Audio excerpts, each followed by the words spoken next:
Hello, welcome student. तो स्वागत है आप सभी लोगों का आपके अपने इस यूट्यूब चैनल राजन क्लासेस पे। तो चलिए आज के इस वीडियो में हम आपको, जैसा कि आपने थंबनेल में देखा होगा कि थंबनेल में आपको दिखाया गया कि जो 5 नंबर के हमारे हिंदी से कहानी आने वाला है, जो कहानी में आपका है पंचलाइट है, ठीक है, बहादुर है, लाठी है, तो ये सब जितने भी आपको पूछे जाएंगे बोर्ड एग्जाम में, तो ये लिखने का भी एक सिस्टमेटिक ढंग होता है।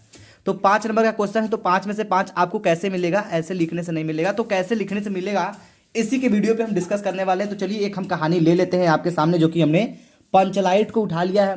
तो पंचलाइट कहानी का अगर आपको लिखना है सारांश, जो भी लिखना है, इसकी कहानी जो लिखनी है संक्षेप में, अगर वो आप लिखते हैं तो आपको मिलेगा 5 नंबर पूरा। और 5 नंबर हवा में नहीं मिलेगा। कैसे मिलेगा? कैसे लिखावट होनी चाहिए, क्या लाइनिंग होनी चाहिए, क्या हेडिंग्स होनी चाहिए, कौन कौन सी हेडिंग्स होनी चाहिए, इस पे विशेष ध्यान दीजिएगा, ठीक है। क्योंकि अब बस 3 दिन ही बाकी रह गया आपका बोर्ड एग्जाम के लिए, तो इसके लिए आप बहुत ही अलर्ट रहिएगा। तो चलो भाई देखिए, पहले तो आप हेडिंग डालिएगा कौन सी कहानी को आप लिखने जा रहे हैं। सबसे पहला काम आपको यही करना है, कौन सी कहानी को हम लिखने जा रहे हैं। तो हम यहाँ पे पंचलाइट को लेकर बता रहे हैं। आपके मन में या फिर आपको कोई और लिखना है तो आप लिख सकते हैं, लाठी लिख सकते हैं, बहादुर लिख सकते हैं, कोई भी लिखिएगा। सिस्टमैटिक जो ढंग है वो हम आपको बताते हैं, ठीक है। तो जैसे कि ये देखिए, पंचलाइट कहानी के लेखक कौन है, पहले ये देखिए। तो यहाँ पे हमने साइड में दिखा दिया फणीश्वर नाथ रेड्डी ने। तो यहाँ पे अगर ये चीज़ दिखाते हैं तो एग्जामिनर पे बहुत बड़ा इफेक्ट पड़ेगा, क्योंकि वो ये समझ जाएगा कि यहाँ जो स्टूडेंट लिखा है ये कॉपी, वो जाहिर सी बात है कि वो ओरिजिनल लिखा है, ठीक है। यानी कि उसको इतना तो समझ में आ जाएगा कि हाँ ये सब कुछ जानता है, और ये अगर आपकी गलती भी छोटी सी होती है बीच में तो उसको नोटिस नहीं करेगा और वो कॉपी को चेक करता निकल जाएगा, ठीक है दोस्तों। तो चलिए सबसे पहले पंचलाइट कहानी के जो लेखक हैं फणीश्वर नाथ रेड्डी जी, यहाँ पे साइड में लिख दिया हमने। उसके बाद हेडिंग डालेंगे। पंचलाइट कहानी यदि आप लोगों ने पढ़ा होगा तो आप लोग इसके बारे में बहुत अच्छे से जानते होंगे।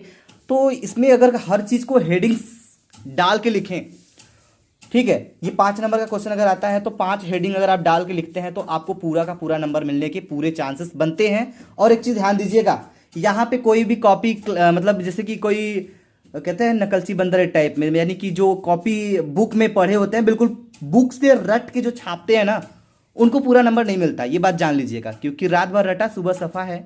तो बिल्कुल इस चीज़ को ध्यान दीजिएगा। कुछ भी ये जो कहानी है ना, आप इसको 1 से 2 बार, 3 से 4 बार, 5 बार पढ़िए। इस कहानी में देखिए कि क्या चीज़ आपको मिल रहा है, उसको लीजिए अपने अंदर। और ये एग्जाम में यदि आप अपने माइंड के अनुसार अपने शब्दों में लिखने का जितना भी कोशिश करेंगे, उतना ही अच्छा इफेक्ट पड़ेगा एग्जामिनर के ऊपर। तो चलिए एक छोटी सी कहानी, अब पंचलाइट ले ली है तो पंचलाइट की खरीदारी। तो पंचलाइट की देखिए, जो बच्चे पंचलाइट पे लिखेंगे वो पहला हेडिंग डालेंगे पंचलाइट की खरीदारी। तो पंचलाइट की खरीदारी किस प्रकार होती है, यहाँ पे बताया जा रहा है कि गांव में रहने वाले विभिन्न जातियां अपनी अलग अलग टोली बनाकर रहती थी, ठीक है। उन्हीं में से एक महतो टोली के पंचों ने पिछले 15 महीने से दंड जुर्माने के जमा पैसों से रामनवमी के मेले में इस बार पंचलाइट खरीदा। पंचलाइट खरीदने के 10 रुपए, मतलब पंचलाइट जो खरीदते हैं उसके बाद 10 रुपए का पूजा का सामग्री खरीदी गई। पंचलाइट को देखने के लिए टोले के बालक, औरतें और मर्द, ठीक है, इकट्ठे हो गए और सरदार ने अपनी पत्नी को आदेश दिया कि पूजा पाठ का प्रबंध करो, ठीक है। तो एक चीज़ ध्यान दीजिएगा, जो भी आपकी लिखावट है, बिल्कुल हम हो सकता है कि आपकी लिखावट हमारे राइटिंग से बहुत अच्छी हो, क्योंकि यहाँ पे जो हम लिखे हुए हैं हो सकता है इस राइटिंग से भी सुपर हिट लेवल की हो। तो ऐसा लिखिएगा कि आपकी राइटिंग सामने वाले को समझ में आना चाहिए, ठीक है। तो इतना आप लिख देते हैं। तो देखिए, अगर ये आप इतना लिखते हैं तो एग्जामिनर एक चीज़ तो ध्यान दीजिएगा कैसे कॉपी चेक करता है। जैसे मान लीजिए कि आपका है, तो ये अगर आपने बहुत अच्छे से लिखा है तो बस यू करेगा और यहाँ पे कितना देगा भाई, 2 नंबर। जैसी आपकी लिखावट होगी वैसा आपको नंबर मिलेगा दोस्तों। एग्जामिनर कॉपी बिल्कुल ऐसे ही चेक करेगा और 2 नंबर आपको देगा। हेडिंग्स कितने लाइन की है, क्या आपने हर हेडिंग में लिखा है, उसी के अकॉर्डिंग आपको नंबर देने वाला है। तो ये हो गया आपका एक हेडिंग। चलिए दूसरी हेडिंग को समझ लेते हैं हम लोग। तो चलिए दूसरी हेडिंग आपके सामने दी गई है, पंचलाइट को जलाने का जो समस्या होता है। तो पंचलाइट जलाने की समस्या, ये भी तो एक हेडिंग बन सकती है, बिल्कुल बन सकता है दोस्तों। तो यहाँ पे आप हेडिंग बना लीजिएगा, पंचलाइट को जलाने की समस्या। अब पंचलाइट ला तो लेते हैं लोग, जलाएंगे कैसे, यह एक समस्या होता है। इसकी अगर हेडिंग डाल के आप इसको लिखते हैं तो बहुत अच्छा नंबर आप यहाँ से उठा सकते हैं। तो यहाँ पे बोला जा रहा है, क्या बताया गया है कि पंचलाइट को खरीद कर लाने के बाद उसे जलाने की समस्या आ गई।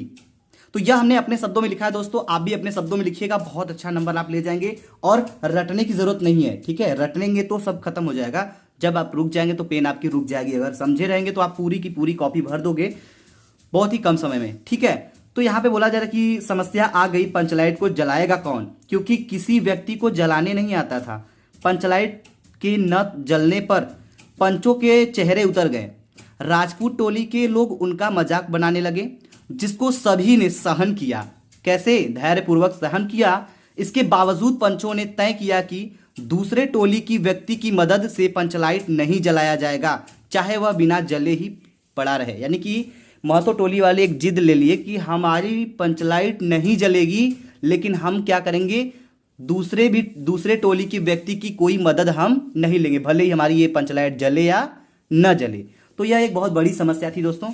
तो इसको अगर डाल के हेडिंग डाल के लिखते हैं तो फिर इसके बाद एग्जामिनर यूं करेगा, आपको 2 नंबर फिर यहाँ पे देगा, ठीक है। हम बोल दिए ना, आपकी लिखावट पे सब कुछ डिपेंड करता है, राइटिंग सुंदर होनी चाहिए, ठीक।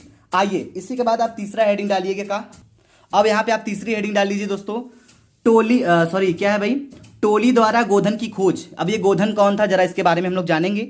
देखिए, गुलरी काकी की बेटी, ठीक है, गुलरी काकी जी जो थी, उनकी बेटी मुनरी गोधन से प्रेम करती थी।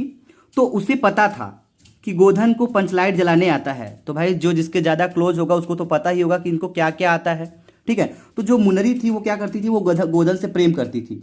तो उसको पता था कि इसको पंचलाइट जलाने आता है, किसको, गोधन को। लेकिन गोधन का हुआ क्या था, गोधन को पंचलाइट जलाने तो आता था, लेकिन पंचायत ने गोधन का हुक्का पानी बंद कर रखा था। यानी कि उसको गांव से निकाल दिया गया था। किसको, गोधन का। क्यों निकाला गया था भाई, क्योंकि वह प्रेम करता था किससे, मुनरी से, ठीक है, इसलिए उसको गांव से निकाल दिया गया था और हुक्का पानी बंद कर दिया गया था उसका, उस टोली से। और यहां बताया जा रहा कि बंद कर रखा था। मुनरी ने अपनी सहेली कनेली, तो जैसे मुनरी जो थी उसकी सहेली एक थी कनेली, वह डायरेक्ट पंच से तो नहीं कह सकती थी कि गोधन को पंचलाइट जलाने आता है, लेकिन वह अपने सहेली से कहती है कि मतलब पंचों को बोल दीजिए कि गोधन को पंचलाइट जलाने आता है। तो यहाँ पे बोला गया है कि सहेली कनेली से यह सूचना सरदार तक पहुंचा दी कि गोधन को पंचलाइट जलाने आता है या फिर पंचलाइट जलाना वो जानता है। यह बात कनेली ने, यानी कि यह बात मुनरी ने कनेली के माध्यम से सरदार तक पहुंचा दी। उसके बाद आपको पता ही है कि उसके बाद गोधन की खोज होती है पंचों द्वारा। तो इस तरह से 5 हेडिंग्स अगर आप लिख के पंचलाइट कैसे जलती है, उसके बाद क्या होता है दोस्तों, अगर ये जितना भी हेडिंग डालेंगे, अगर हर हेडिंग के अंदर अपने शब्दों में ज़्यादा से ज़्यादा एक्सप्लेन करने की कोशिश करेंगे, उतना ही अच्छा आपको नंबर मिलेगा दोस्तों। उसके बाद इसको चेक करेंगे, 1 नंबर यहाँ, यानी कि 5 नंबर का क्वेश्चन आपको 5 नंबर पूरा का पूरा यहाँ पे मिल जाएगा इस तरह से। तो उम्मीद करेंगे कि आपको ये आइडिया तो हो ही गया होगा कि हमें बोर्ड एग्जाम में कहानी को कैसे लिखना है और इसमें से 5 नंबर के क्वेश्चन को 5 में से 5 नंबर कैसे लेके जाना है, ये आपको अच्छे से समझ में आ गया होगा।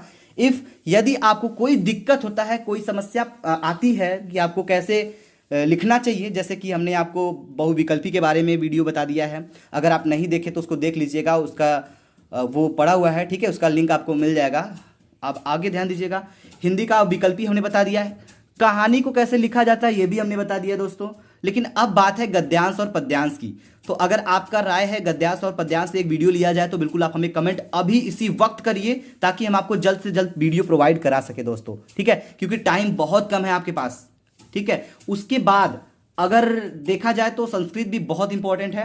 संस्कृत के जो श्लोक के अनुवाद हिंदी में लिखना होता है, कैसे क्या करना होता है, इसके बारे में भी हम आपको 24 घंटे में पूरा कराने की कोशिश करेंगे, क्योंकि 24 तारीख से आपका एग्जाम है।